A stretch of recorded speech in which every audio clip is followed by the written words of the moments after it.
The discussion around Section 8412 of the Electoral Act has been one of the prime conversations in recent times. The clause, which reads that, and I quote, "No political appointee at any level shall be a voting delegate or be voted for at the convention or congress of any political party for the purpose of the nomination of candidates for any election," unquote.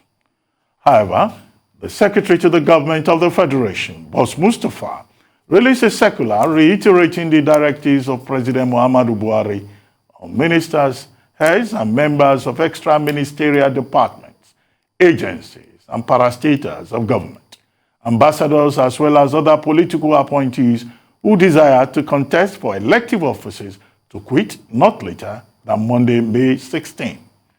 Joining us now as we continue the conversation on the Electoral Act and the directive from the President to all political appointees to resign is Emeka Etiaba, a senior advocate of Nigeria. Good morning, Mr. Etiaba, and thank you very much for joining us on the morning show. Thank you, Dr. Abati. Good morning. Thank you, viewers. Well, first, good morning. We have this controversial Section 8412, which is already in court. About 4 major public officials have gone to court to challenge not just Section 8412 in the light of other provisions in the Constitution. We have had the Court of Appeal ruling on the ruling of the decision of the lower court, Federal High Court in Umuahia.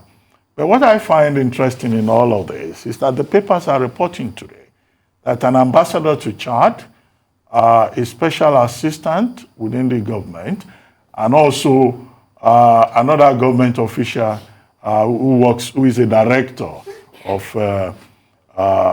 social mobilization, social investment program.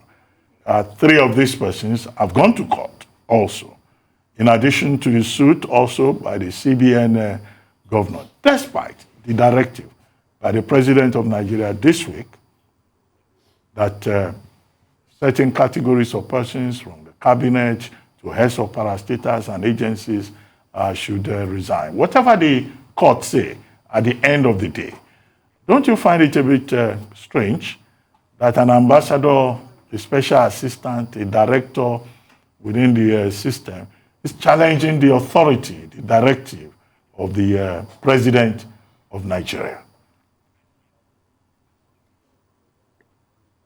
Yeah, Doc, this is a season of absurd.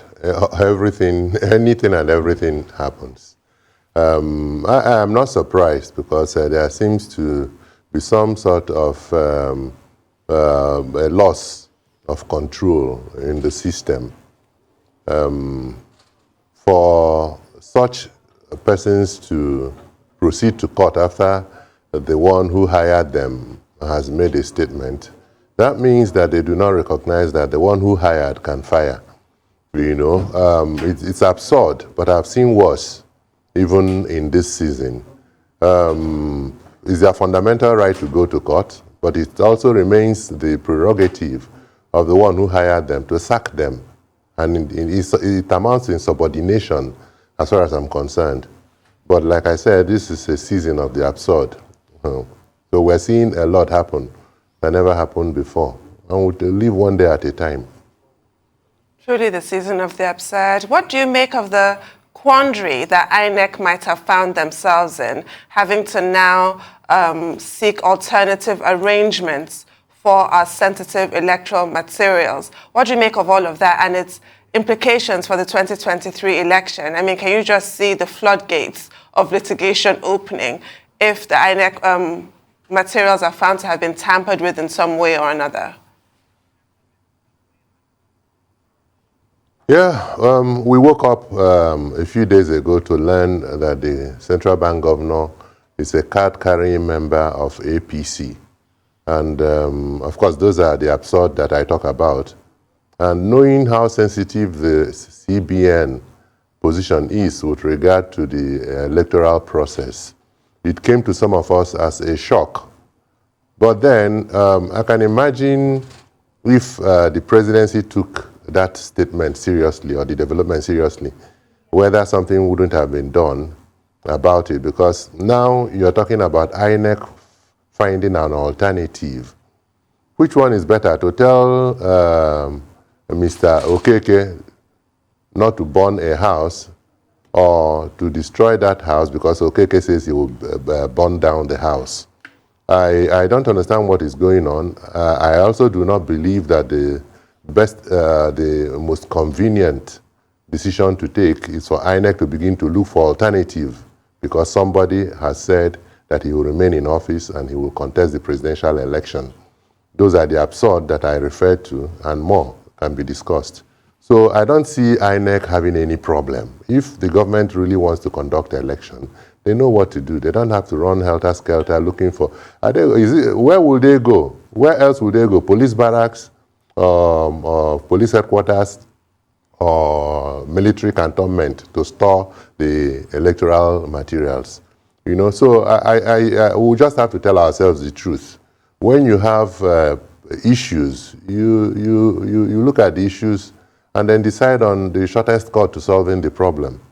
So I don't see any problem with INEC looking for an alternative place to store their electoral process or data or anything. It will be deceiving ourselves. This country is bigger than any one person. Okay, but like you said, these are very interesting times for all of us. So since the circular passed out, some ministers have resigned. Some ministers are still saying they want to seek clarity. You know, they want to talk to the president. I'm talking about the Minister of Labour. What is not clear about that circular? I would like to ask. That some ministers still feel they need to see the president about after something that was written in black and white. What is not clear, really? You see, I believe that some people are used to eating their cake and having it, you know, and that is what is playing out now. The president who hired says, you step aside. And if somebody says the circular is not clear enough, I begin to wonder what is not clear about it, you know. And again, we should all know that even for those who have been asked to step aside, it is also possible that the president appreciates their service, but his commitment to his party now means that he will not jeopardize the chances of his party. And so, as we say in church, safety is at the altar. So he decides that anyone that will endanger the chances of APC retaining power in the center and every other level should be done away with. So I don't know. They may wait for clarification, but I know that quite a number have resigned, and many more are resigning. Well, Mr. Etiaba, if you look at the developments, current developments, do you have any anxieties about the 2023 electoral process? INEC before now was assuring us that the institution was ready. The same INEC now is saying that it has certain fears.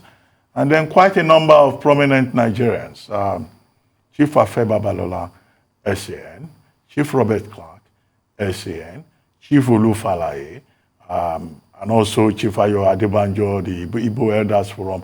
All of these groups have expressed concerns for different reasons about the 2023 electoral process. Some of the issues they have raised, I'm sure you are well apprised of them. Do you have any such anxieties or fears when you add their point also to the general insecurity in the country?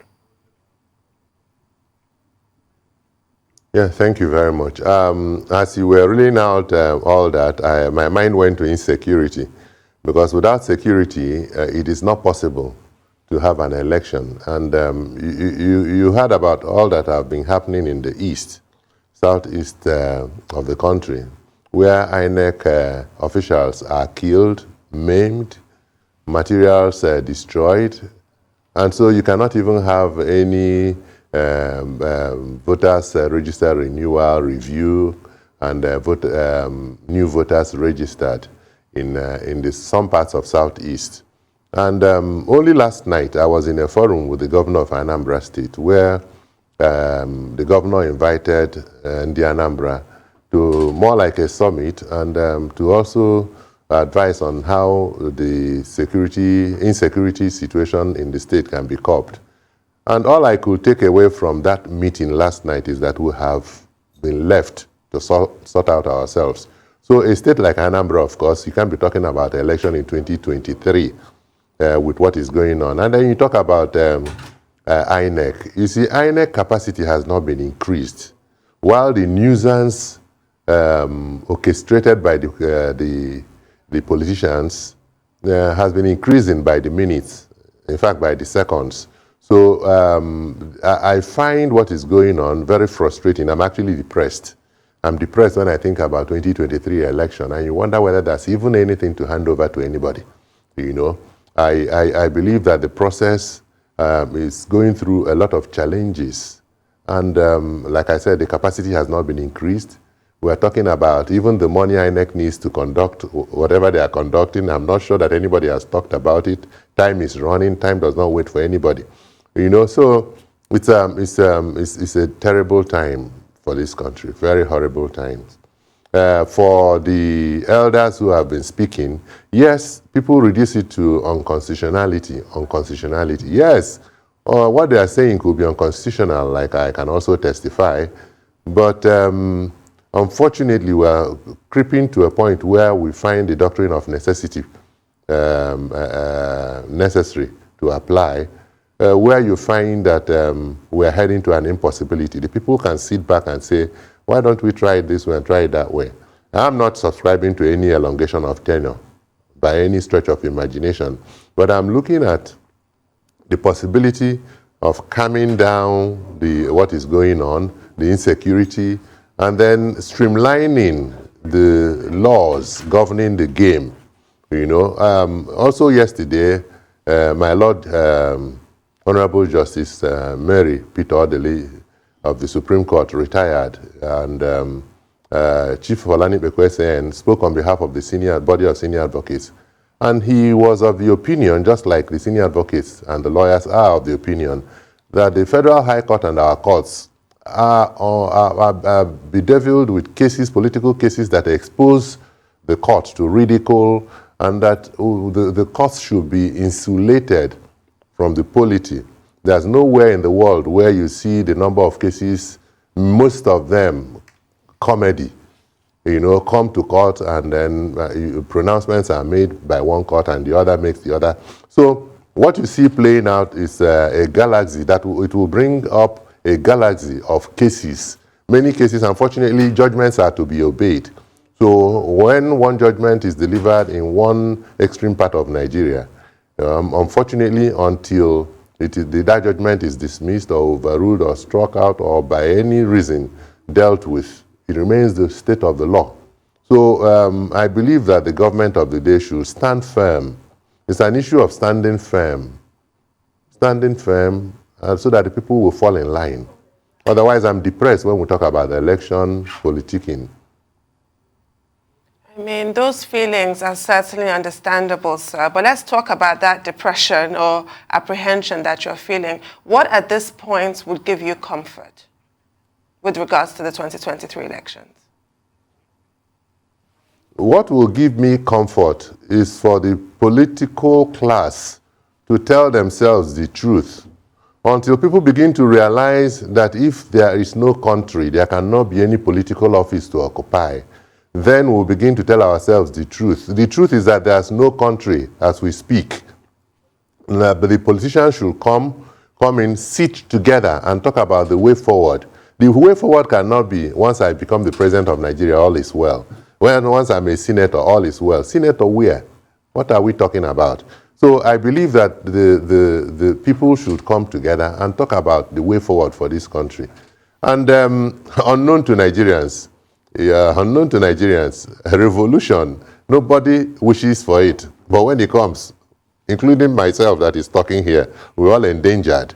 You know, we're getting to a point where the people, the masses will see the insincerity. They've started seeing the insincerity in the political class. And one day they will rise and no amount of bullet will stop them. We saw it happen during the whatever riot that we had, you know. So we really have to tell ourselves the truth. It is time to say the truth, you know. And the truth is that a lot has gone wrong, and nobody is really telling himself, warning himself of the dangers ahead. There are dangers, clear dangers ahead. Okay, I'd like to ask about landmines in various political parties. With some of the aspirants not, you know, resigning on time, is there a legal basis for that? You know, because a lot of them that are just even resigning now have still violated, you know, the electoral guidelines, you know, the APC regulations that says 30 days to the primaries and the likes, you must leave, you must resign, and all of that.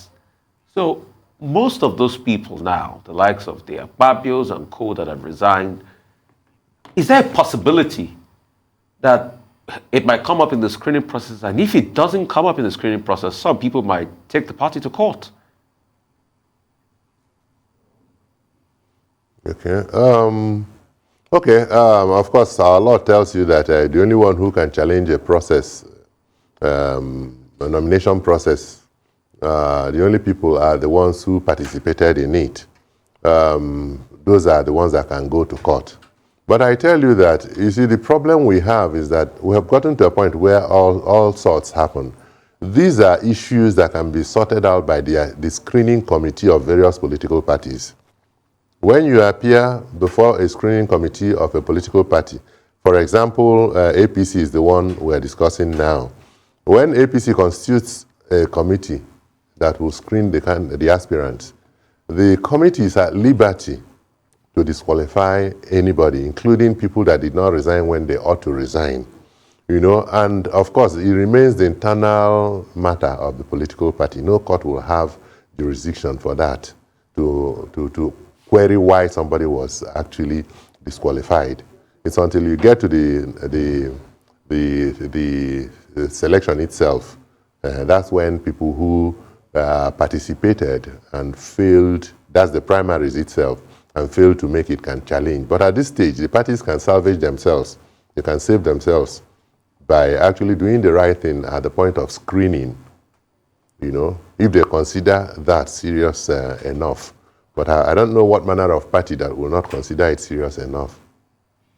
Okay, I was going to ask you, I mean, we have quite a number of aspirants out there now from virtually every part of the country. The two parties not, are trying to zone, as it were, to any particular area. Now, looking at this list, long list of aspirants, although we also hear some of them have secretly obtained forms for senatorial seats, while not publicly declaring that they've withdrawn from the presidential, race. Are there 3, 4, 5 persons that you think that, for the purpose of analysis, you think will seem to fit the bill to take Nigeria forward? Your good friend, Peter Obi, for example, is on the list of shortlisted persons in the PDP, and there are others there whom you know very well.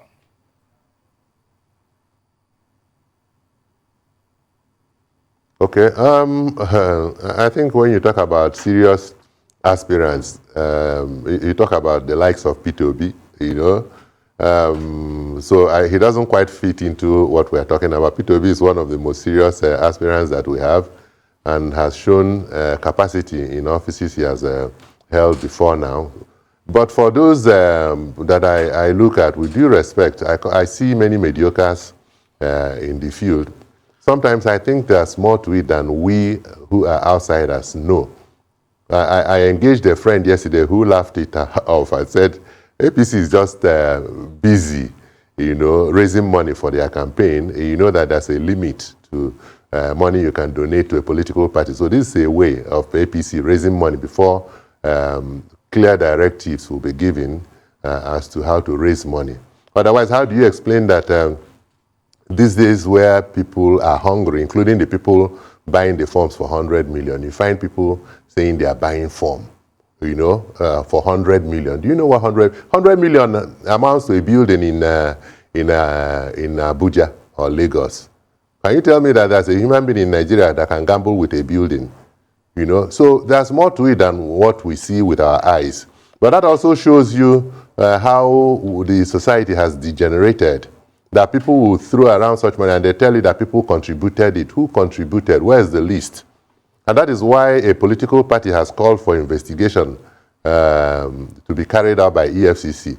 Because I know that the people who are throwing out these 100 millions, many of them cannot justify it. So that's part of the comedy that we see playing out. And it's also part of the absurd.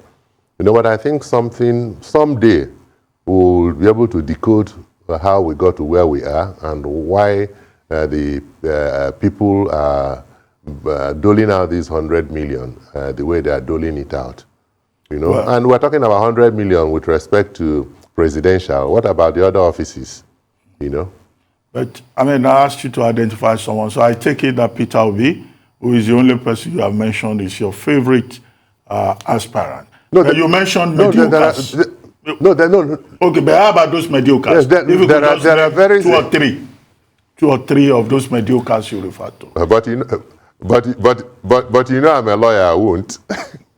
I will not attract litigation to myself. But you've been in the field, And I'm not saying Peter Obi is the only serious candidate we have. We have many serious candidates.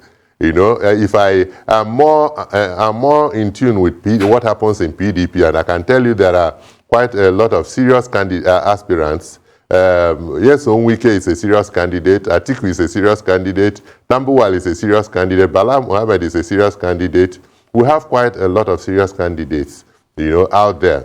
But we also have aspirants, my dear.